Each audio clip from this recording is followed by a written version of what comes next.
Welcome back, everyone. The world woke up to a headline no one thought they would ever read. Crimea, the peninsula that had been at the center of one of the most dangerous geopolitical standoffs of the 21st century, had fallen back into Ukrainian control. For years, experts had called it impossible. Analysts dismissed it as fantasy. Diplomats avoided even discussing it out loud. And yet, against every expectation, against years of frozen fronts and hardened positions, it happened. Crimea fell back to Ukraine, and the shockwaves spread across the globe within minutes. At first, confusion dominated the news cycle. Early reports were cautious, almost hesitant, as if journalists themselves were afraid of saying the words. Ukrainian flags raised over key administrative buildings. Russian forces withdrawing or surrendering in pockets. Local authorities announcing a transition of control. Satellite images confirming movements that could no longer be denied. What had once seemed unthinkable was unfolding in real time, and the world struggled to process it. For Ukraine, the moment was overwhelming. For more than a decade, Crimea had been a symbol of loss, of injustice, and of unfinished war. Since 2014, the peninsula had been a wound that never healed, a constant reminder that sovereignty had been violated and international law ignored. Generations of Ukrainians grew up believing Crimea was theirs in law, but unreachable in reality. Now, suddenly, that reality had changed. Crowds gathered in Kiev, not in celebration at first, but in disbelief. People checked their phones again and again, refreshing feeds, watching live streams, waiting for confirmation that this was not another rumor, not another false dawn. When President Zelensky addressed the nation, his voice carried a mixture of restraint and emotion. He did not shout victory. He spoke slowly, carefully, as if history itself was listening. He said, "Crimea is Ukraine." He said it always was, and now he said it had come home. The road to this moment had been long, bloody, and filled with sacrifice. Years of war had reshaped Ukraine's military, society, and identity. What began as a struggle for survival had transformed into a determined campaign to reclaim every inch of occupied territory. Western support, once cautious and limited, had grown more robust as the conflict dragged on. Advanced weapons systems, intelligence sharing, and training changed the balance on the battlefield in ways few predicted early on. Yet even with all that, Crimea remained different. Heavily fortified, symbolically vital to Russia, and geographically challenging, it was widely considered untouchable. Military experts spoke of it as a red line, a fortress, a prize Moscow would defend at all costs. Any Ukrainian attempt to retake it, they warned, could trigger uncontrollable escalation. That belief shaped policy, strategy, and expectations for years. What changed was not a single event, but a slow accumulation of pressure. Russian supply lines became increasingly vulnerable. The Black Sea Fleet, once a symbol of dominance, suffered repeated setbacks. Precision strikes targeted infrastructure that supported occupation forces. Sanctions continued to grind down Russia's economy and military production. Morale on the front lines eroded as the war dragged on with no clear victory in sight. Inside Crimea itself, the situation grew more fragile. Local populations lived under constant surveillance and repression. Reports of forced conscription, disappearances, and crackdowns on dissent continued to leak out despite strict controls. Crimean Tatars, in particular, faced systematic pressure, fueling quiet but persistent resistance. The image of Crimea as a stable, fully integrated part of Russia was always more propaganda than reality. Then came the breakthrough. Ukrainian operations, carefully planned and tightly coordinated, began to isolate the peninsula. Bridges were damaged, routes disrupted, and key nodes neutralized. What once looked like a secure stronghold started to resemble a trap. Russian commanders faced impossible choices: reinforce and risk heavy losses, or withdraw and concede ground that had been declared non-negotiable. The withdrawal, when it came, was chaotic. Some units pulled back in organized fashion, others abandoned positions under pressure. Videos surfaced of equipment left behind, of soldiers exhausted and confused. Ukrainian forces advanced cautiously but steadily, avoiding reckless moves, aware that the eyes of the world were on every step they took. This was not just a military operation. It was a moment that could redefine global politics. As Ukrainian control solidified, international reactions poured in. European capitals expressed cautious support, emphasizing the importance of stability and restraint. NATO leaders held emergency meetings, balancing acknowledgement of Ukraine's success with concerns about escalation. The United States reaffirmed its commitment to Ukraine's sovereignty while urging calm and diplomacy. Even allies struggled to find language strong enough to capture the scale of what had just happened. In Moscow, the response was tense and controlled, at least on the surface. Official statements avoided the word defeat, framing events as a repositioning or temporary adjustment. State media shifted focus, emphasizing resilience and warning against Western triumphalism. But beneath the rhetoric, the shock was unmistakable. Crimea was not just territory. It was a cornerstone of modern Russian national narrative, presented as a historic correction and a symbol of restored strength. The loss of Crimea struck at the heart of that narrative. For years, it had been used to rally domestic support, to project power abroad, and to justify confrontation with the West. Its return to Ukraine forced uncomfortable questions inside Russia about leadership, strategy, and the cost of prolonged conflict. While open dissent remained dangerous, the psychological impact was profound. Global markets reacted immediately.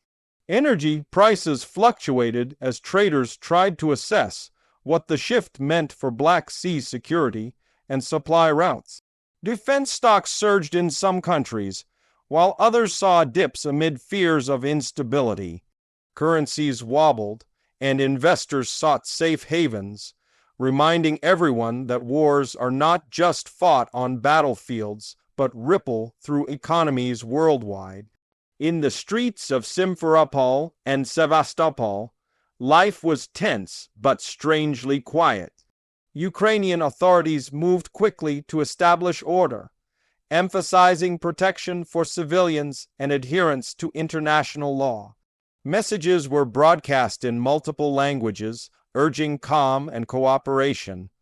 There were no mass celebrations, no dramatic scenes of revenge. The tone was deliberate, almost solemn, reflecting an awareness that reconciliation would be as challenging as victory. For many residents, emotions were complicated. Some welcomed the change, seeing it as a return to a country they had never stopped considering home.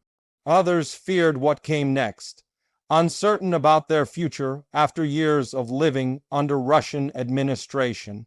Ukrainian officials promised amnesty for those who had not committed serious crimes, signaling an attempt to heal rather than punish. Whether those promises would hold in practice remained to be seen. The Crimean Tatars, however, allowed themselves moments of open emotion. For them, this was more than a political shift. It was a chance at justice after years of repression and decades of historical trauma. Leaders spoke of returning rights, restoring culture, and rebuilding trust. Their voices, long marginalized, were suddenly central to conversations about Crimea's future. International law scholars immediately began debating the implications. Many argued that this moment reaffirmed a core principle: borders cannot be changed by force. Ukraine's success, they said, demonstrated that occupation does not create legitimacy, no matter how long it lasts. Others warned that the situation remained fragile, that legal victories mean little without lasting security and political stability. In Washington, Brussels, and other power centers, strategists reassessed assumptions that had guided policy for years. If Crimea could change hands, what else was possible? Did this mark a turning point in the broader conflict, or was it an isolated victory with limited impact? Could this encourage other frozen conflicts to reignite, or would it deter aggression by showing that patience and resistance can pay off? China watched closely, saying little but calculating carefully.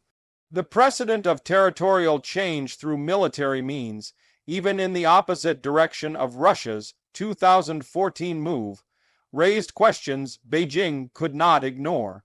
Other regional powers, from the Middle East to Asia, took note as well, aware that global norms were being tested in real time.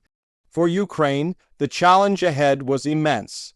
Retaking territory was only the first step. Integrating Crimea back into the country required rebuilding infrastructure, restoring services, and addressing years of legal and social disruption. Property disputes, citizenship questions, and economic reintegration would test the state's capacity and patience. Expectations were high, and disappointment could quickly turn to disillusionment if progress was slow. President Zelensky made it clear that the work had just begun. In follow-up addresses, he emphasized unity, warning against division or revenge. He spoke of a future where Crimea would thrive as part of a democratic Ukraine, open to the world rather than isolated behind sanctions and militarization. His words were hopeful, but grounded in realism shaped by years of war. Across Europe, public opinion shifted noticeably. Support for Ukraine, already strong in many countries, gained renewed urgency. The idea that perseverance could lead to tangible results energized debates about defense spending, alliances, and long-term security commitments. At the same time, fears of retaliation or escalation lingered, reminding everyone that history rarely moves in straight lines. Russia's next moves became the subject of intense speculation. Would Moscow accept the loss and seek negotiations, or would it attempt to reverse the outcome by force? Analysts disagreed sharply. Some argued that internal pressures and military limitations made major escalation unlikely. Others warned that wounded pride and strategic interests could push Russia toward dangerous decisions. The nuclear dimension, always present in the background, added to the tension. World leaders urged restraint, emphasizing communication channels and crisis management. The fact that Crimea had changed hands without immediate catastrophic escalation offered a glimmer of hope, but no guarantees. The situation remained volatile, balanced between opportunity and risk. Social media amplified every development, spreading images, claims, and counterclaims at lightning speed. Fact and fiction blurred, fueling anxiety and excitement in equal measure. Governments urged citizens to rely on verified information, but the digital storm was impossible to fully control. In many ways, the battle for narrative became almost as important as events on the ground.